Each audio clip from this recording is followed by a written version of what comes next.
Jumpa lagi Jagat Review TV. Kali ini kita akan bahas sebuah laptop yang sebetulnya udah pernah kita teaser sebelumnya ya. Kita udah teaser dia dalam video MX350. Ya, ini adalah Yoga Slim 7. Oke, Yoga Slim 7 ini pertama kali dikenalkan di CES 2020 ya. Namanya Yoga, berarti ini premium ya, laptop Lenovo yang premium. Slim 7 ini premium tapi yang harganya miring. Iya, jadi masih bisa ya agak-agak terjangkau lah gitu ya, lumayan gitu ya. Nah, Yoga Slim 7 dapat dikatakan sebagai penerusnya Yoga S740 ya. Sejumlah teknologi dari S740 atau Slim 740 itu hadir di Slim 7 juga. Tentunya Slim 7 ini punya sejumlah keunggulan yang belum ada di Slim 740. Semakin istimewa ini karena Slim 7 ini adalah seharusnya salah satu jajaran laptop yang memang mendapatkan predikat Project Athena. Ya, tapi yang ini kita belum tahu apakah yang ini Athena atau bukan.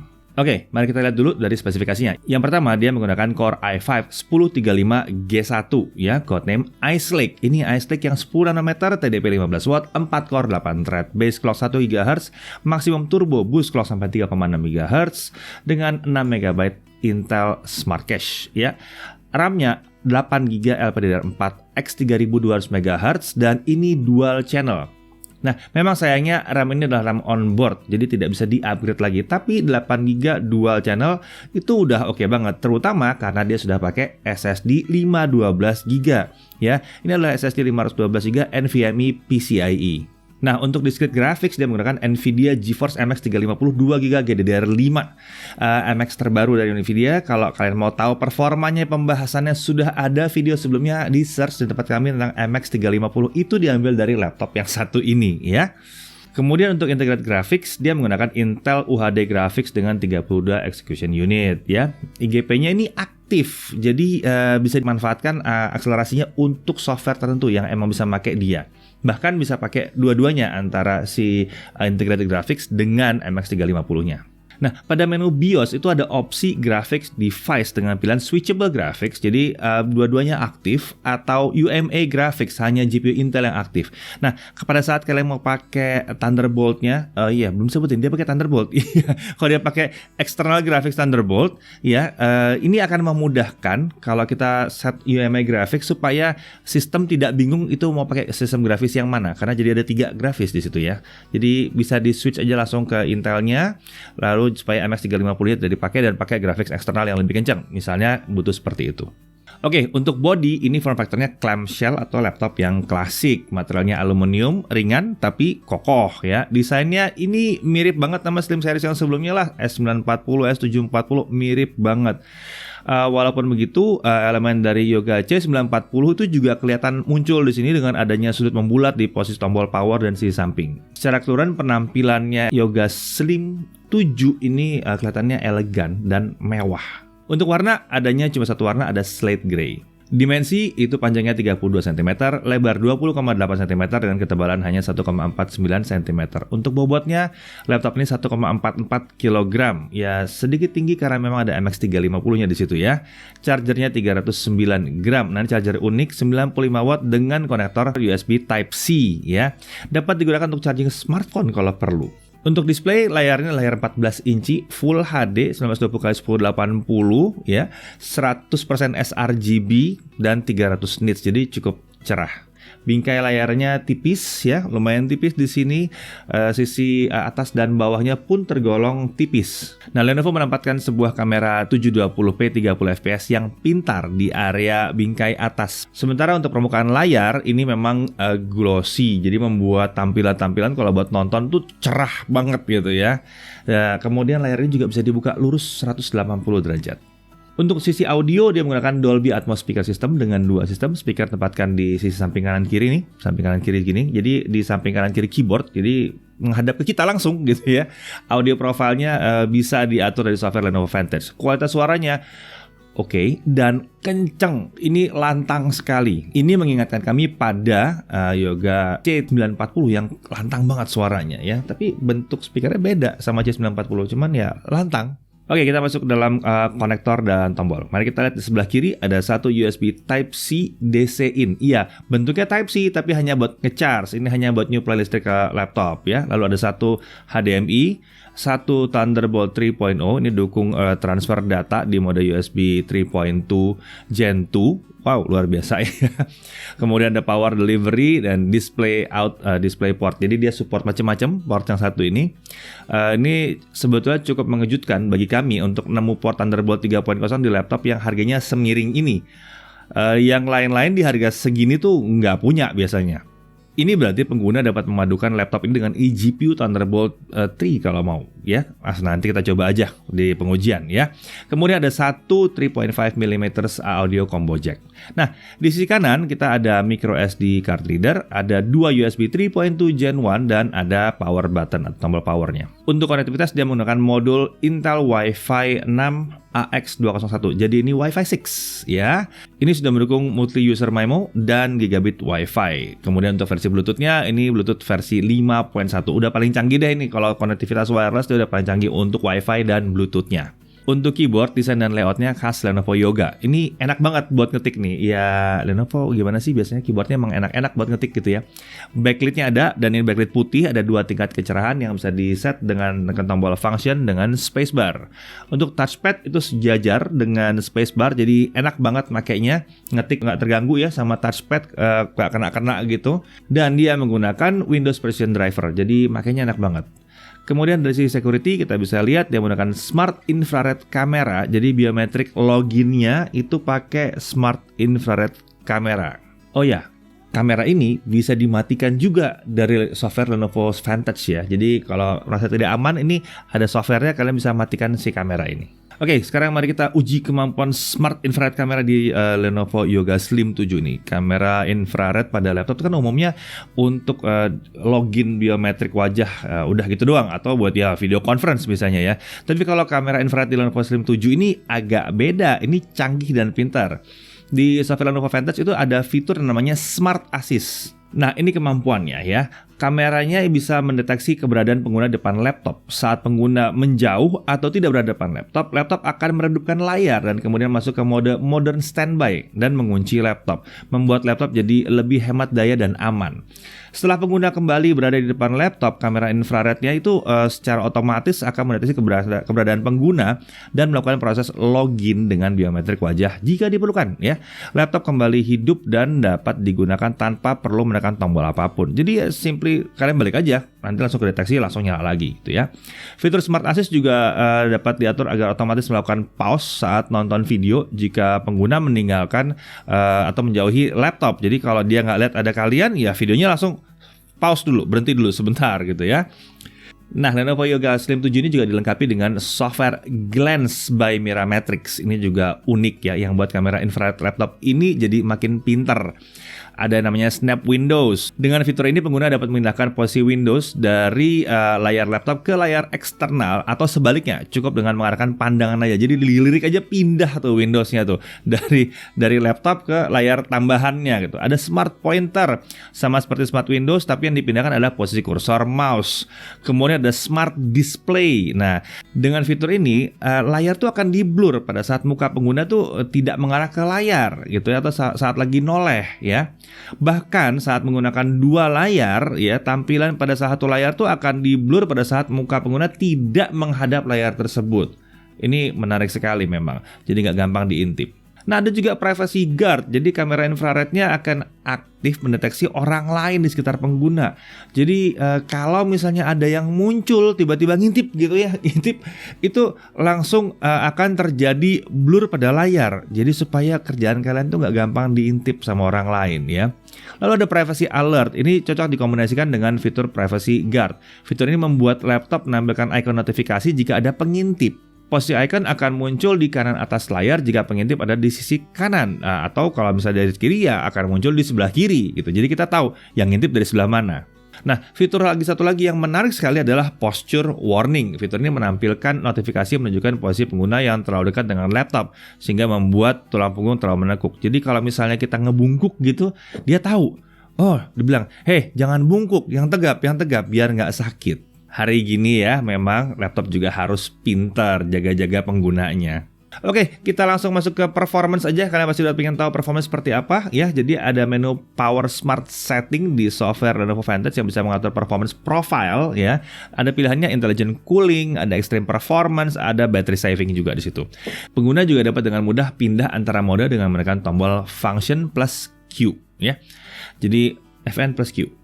Oke, kita coba aja tes dengan Cinebench R1520 kali loop. Ini pakai power adapter, kita hidupkan intelligent coolingnya, kita dapat skor pertama di 610 dan kemudian dia stabil di kisaran 520. Ini adalah sustain performance paling tinggi untuk sebuah Core i5 1035G1 yang pernah kami uji. Biasanya sih nggak nyampe angka segini. Kemudian kalau kita pasang Extreme Performance, kita dapat skor tertinggi di 634 dan dia sustain di kisaran 570-580 poin. Lagi-lagi ini skor yang tinggi. Dan kemudian kita mencoba looping dengan baterai, jadi tanpa dicolok ke listrik ya. Oke, kita dapat skor yang lagi-lagi mirip. Ini menarik sekali. Semua Lenovo yang seri ini nih, ini oke banget. Dicopot dari baterai pun dia masih bisa ngasih performa yang tinggi banget. Ini maksimum di 603 dan bisa sustain di 630. Kemudian untuk extreme performance dia bisa maksimum di 606 dan dia sustain di sekitar 580-an. Ini tinggi. Oke, kita langsung masuk untuk content creator. Gimana? Ya, kita coba ya. Kalau kita pakai skenario 4K, kita seperti biasa source video 2 menit 7 detik 4K 60 yang kita pakai buat pengujian biasanya ya. Nah, kita coba langsung kita hidupkan performa maksimumnya aja. Kita coba MX350 kita hidupkan, otomatis semua akselerasi kita hidupkan dan kita dapat waktu 7 menit 34 detik. Hasil yang sangat memuaskan sekali. Lalu kita masih dengan extreme performance, kita bisa pakai GPU eksternal. Kita tancap sebuah RTX 2080 Super di situ pakai eksternal GPU dan kita dapat 3 menit 25 detik. Oke, bisa lebih kencang kalau pakai eksternal GPU ya. Nah, lalu bagaimana kalau untuk Full HD? Ya, kita pakai video yang sama tapi kita set di Full HD ya. Nah, sekarang kita bisa lihat kalau misalnya kita menggunakan akselerasi CUDA dari GeForce MX 350-nya karena memang sudah dalam sini, kita dapat turun dari 7 menit 34 detik, kita sekarang dapat di 4 menit 11 detik. Ya memang lebih cepat kalau kita ngerender 1080p.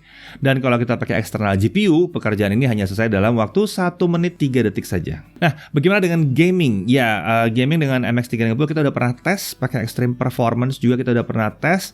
Sebelumnya kita udah tes 5 game, Dota 2, CSGO, GTA 5, Assassin's Creed Odyssey, Shadow of the Tomb Raider kita udah tes. Silahkan lihat video sebelumnya ya. Itu tinggal cari MX350 di Jagat Review. Nah, sekarang kita lanjutkan tesnya. Kita ada tes lain, ada PES 2020, ada dengan resolusi Full HD, quality per set di low, rendering scale 80%, kita lihat stabil sekali di 60 fps. Lalu Grid 2019, 1600 kali 900, quality per set di medium, 40 sampai 50. Resident Evil ya, 2020, 1600 kali 900, quality per setnya recommended, kita dapat 40 sampai 60 fps. Iya, kayaknya ditelan semua nih game-gamenya ya. Nggak ada masalah ya sepertinya ya. Jadi ini adalah sebuah laptop tipis yang siap main game dengan resolusi di atas 720p. 1600 kali 900 tuh kayaknya resolusi yang enak nih di sini ya. Masih dapat FPS tinggi, kualitasnya masih lumayan oke. Oke, tapi ada external GPU bisa dipasang di sini. Jadi kita pasang dong. Kita pasang. Oke, mari kita lihat hasilnya gimana kalau kita pasang sebuah RTX 2080 Super ya. Di Extreme Performance kita lihat Assassin's Creed Odyssey 1080p quality preset di high kita dapat 40 sampai 60 fps. Sementara Shadow of the Tomb Raider 1080p quality preset di high, RTX di medium kita dapat 50 sampai 70 fps. Ya, ray tracing pun jalan dan game ini jalan normal sekali ya. Menarik. Jadi intinya laptop yang satu ini, MX350-nya udah enak buat diajak gaming. Tapi dengan adanya Thunderbolt, kalian bisa tambah eksternal GPU dan membuat dia bisa lebih gaming lagi. Oke, kita skip. Kita langsung lanjut lagi ke storage-nya. Biasanya laptop Lenovo ini punya kebiasaan untuk salah naruh SSD ya. Biasanya kita bilang salah pasang SSD. Kenapa? Biasanya SSD-nya kencang-kencang banget. Dengan Crystal Disma kita bisa lihat di sini read-nya adalah 3400-an Mbps. Ya, ini kayak salah naruh lagi nih ya. Sementara write ada di 2680 Mbps. Oke, fix. Lenovo, kencang banget ini SSD-nya yang 512 ini ya. Ya, sekarang kita masuk ke baterai. Ya, kapasitas baterai yang tersedia di sini adalah yang 60,7 Wh. Ya, kita tes dengan batas 50%, volume 25% di intelligent cooling. Pemutaran video 1080p dengan Movies and TV kita dapat 15 jam 21 menit. Sementara itu untuk web browsing dengan Chrome kita dapat 11 jam 20 menit. Jarang sekali sebuah laptop dengan discrete graphics itu punya daya tahan baterai sepanjang ini. Jarang banget, ya. Dengan mode battery saver di Lenovo Vantage harusnya kita bisa dapat daya tahan baterai dengan local video playback dengan mudah melampaui 16 jam atau yang bisa dibilang sebagai syarat Project Athena. Nah, kemudian sekarang mari kita lihat kalau kita ngecharge gimana. Ya, ngecharge-nya juga lumayan kencang. Dia full di 100% dalam 2 jam 31 menit dengan kecepatan pengisian kurang lebih seperti ini kurvanya, ya. Ya, ini sudah lumayan oke sebenarnya. Tapi dia juga punya fitur rapid charge. Jadi mari kita hidupkan rapid charge-nya. 30 menit kita dapat sudah 59% ngisi. Ini luar biasa. 60 menit 91%. Full 100% itu hanya 1 jam 26 menit atau sekitar 1,5 jam itu sudah full. Dari nol. Ini udah mirip kayak ngisi HP. HP aja kencang ngisi segini ya. Jadi dalam 30 menit charging, kalau kita pakai yang charging biasa, kita dapat 3 jam 40 menit video playback atau 2 jam 53 menit web browsing. Sementara kalau kita ngecas pakai rapid charge dalam 30 menit saja, kita sudah mendapatkan 8 jam 52 menit video playback dan 6 jam 39 menit web browsing. Bedanya lumayan jauh ya. Nah, di Lenovo ini juga tersedia fitur Conservation Mode di software Lenovo Vantage yang dapat membuat baterai ini hanya diisi sampai kapasitas sekitar 55 atau 60%. Fitur ini diklaim akan membuat umur baterai lebih panjang. Tentunya kalau kalian mau baterai berumur lebih dari 2 tahun dan sering nyolok nge-charge terus, ya ini adalah fitur yang bagus untuk dihidupkan. Nah, oke, kita bicara soal sistem pendingin ya. Sistem pendinginnya dilengkapi 2 heat pipe dan 2 kipas. Enggak, saya nggak salah ngomong. 2 kipas. Laptop di kelas ini harga segini pakai 2 kipas. Bener. Mari kita lihat suhu kerjanya pada Intelligent Cooling Mode ya. Kita load dengan Cinebench R15. Di awal pengujian sempat melonjak di 90-an derajat Celcius, lalu kemudian dia turun di 88 sampai 90 derajat Celcius. Suhu tinggi itu hanya akan dicapai pada saat prosesor melakukan komputasi yang sangat berat sekali karena kita pakai Cinebench R15 Loop. Pengujian sehari-hari sih kalian nggak dapat gitu. Video exporting aja nggak nyampe segitu sih. Tapi kita mau tes kan suhu tertingginya seperti apa. Sementara itu GeForce MX 350 yang kalau dia pakai Firestrike test, kita lihat suhu maksimalnya ada di kisaran 70 derajat Celcius. Berarti itu aman sekali. Gimana suhu permukaannya? Mari kita lihat ya. Suhu permukaannya kita pakai thermal imaging dengan Flare One.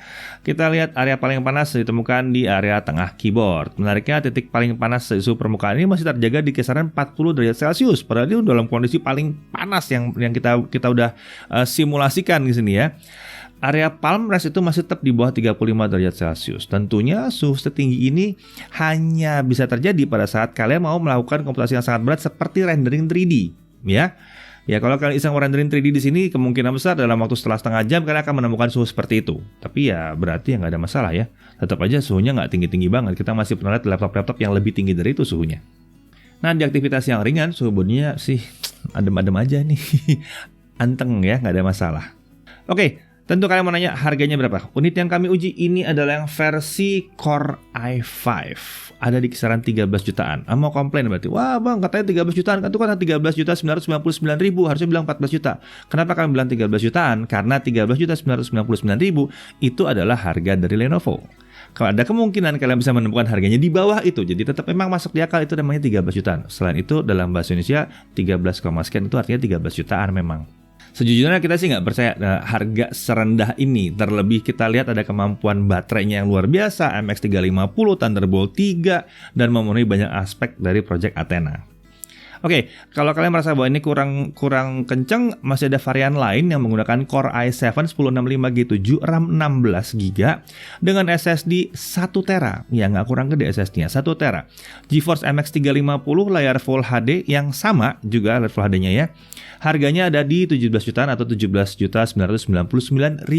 Ini adalah harga yang sama pada saat kita tes Yoga Slim 740 ya, waktu awal-awal diperkenalkan. Ini menarik karena sekarang Slim 7 dengan Core 7 jadi dilengkapi dengan Exynos Optera dengan GeForce MX 350. Sebuah peningkatan yang cukup drastis sepertinya ya untuk harga yang sama. Nah tentunya Slim 7 ini sudah memiliki operating system Windows 10 ya, sudah include dan itu udah free ya, udah full version, dan sudah dilengkapi juga dengan Office 2019 Home and Student. Ini aktif selamanya, bukan model subscription, jadi tinggal diaktifin kalian punya Office 2019 untuk laptop yang satu ini. Ya, ini yang satu kalau dibeli terpisah harganya 1.799.000. Lumayan ya diskonnya. Oh, berasa seperti diskon ya jadinya ya gitu maksudnya. Kemudian dia juga mendapatkan garansi Premium Care 2 tahun yang dilengkapi dengan Accidental Damage Protection. Ya, ADP ini proteksi terhadap kecelakaan pada laptop yang mencakup ketumpahan kopi misalnya, jatuh dari meja, keretakan pada panel LCD, keyboardnya mati, kena korslet listrik, kemudian atau jatuh tidak tersengaja gitu. Ini ditanggung selama 2 tahun penuh. Dan yang menarik, hasil penelusuran kami membuktikan bahwa ini ditanggung 100% dan dapat diklaim berkali-kali. Jangan bilang-bilang, ya klaimnya bisa berkali-kali. Jadi cocok banget buat kalian yang teledor-teledor itu ya, yang mungkin sering tiba-tiba jatuh gitu. Enggak, jangan sayang, ini jangan jatuh. Tapi bisa jadi kan ya, ini tiba-tiba jatuh atau misalnya keinjak, kedudukan gitu mungkin ya, karena sekarang lagi sering di rumah gitu, mungkin ditaruh di kasur terus tiba-tiba kedudukan, siapa tahu. Tapi itu ditanggung. Luar biasa, 2 tahun. Ya, bisa diklaim berkali-kali dan penanggungannya 100%. Oke, jadi mungkin kalau ada toh kekurangan yang mau diprotes dari laptop yang satu ini adalah RAM-nya yang tidak bisa di-upgrade. Tapi RAM-nya udah 8GB dan sudah dual channel ya. Itu dipadukan dengan penggunaan SSD akan membuat kalian tetap nyaman dan nggak ngerasa bahwa RAM-nya kecil. Walaupun 8GB sekarang juga nggak kecil sih, belum kecil. Masih normal di 8GB dan dua channel bikin kencang juga. Nah, kalau kita bicara poin menariknya, nah ini yang banyak. Terutama tadi karena banyak aspek yang membuatnya mirip dengan laptop yang diverifikasi oleh Project Athena. Kakaknya satu ini yang i7 itu menurut Intel memang verified Project Athena. Kalau yang satu ini kita belum dapat kepastiannya. Tapi nanti kita tulis di bawah ya. Yang jelas hasil pengujian kami ini bisa harusnya masuk dalam Project Athena. Karena tadi kalau di baterai kita tinggal pindahin aja mode performance baterainya, performance dari laptopnya beres. Akan tercapai semua itu Project Athena-nya. Nggak ada masalah. Fitur-fitur segala macam udah bener banget. Oke, kita lihat yang lain lagi. Performanya stabil, tergolong lancar. Kita tidak melihat ada throttling performa yang gila-gilaan ya. Semuanya kencang aja udah gitu. Dan dia pakai MX 350 ini sangat bagus banget. GPU yang sangat bagus banget untuk laptop yang tipis seperti ini ya. Performance gamingnya jadi oke banget, siap untuk skenario content creation. Ini video exportnya kenceng banget gitu ya. Kemudian masih punya Thunderbolt 3 ya, masih punya Thunderbolt 3 di sini. Untuk harganya kita nggak nyangka bahwa udah ada MX 350 masih ada Thunderbolt 3-nya lagi. Baterai irit banget. Irit banget.